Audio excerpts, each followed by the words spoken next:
সড়কের পাশে স্থাপন করা হয়েছে সোলার বাতি। সন্ধ্যায় অন্ধকার নেমে আসলেও জ্বলে না বাতিগুলো।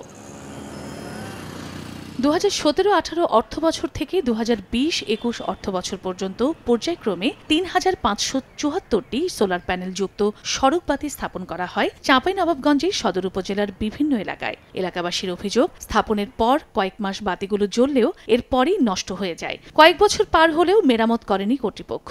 অন্ধকার সড়কে যাতায়াতে ভোগান্তি পোহাতে হচ্ছে স্থানীয়দের। এমনকি বিষয়টি নিয়ে অভিযোগ করেও মেলেনি সমাধান। কিছু কিছু এগুলো লাইট জ্বলে, আবার কিছু কিছু জ্বলে না। 2-2.5 মাস জ্বলেছিল, তারপরে বন্ধ, তারপরে এটা রাস্তা অন্ধকার হয়ে থাকে। কোনো ব্যবস্থাও নিচ্ছে না হলো কর্তৃপক্ষ।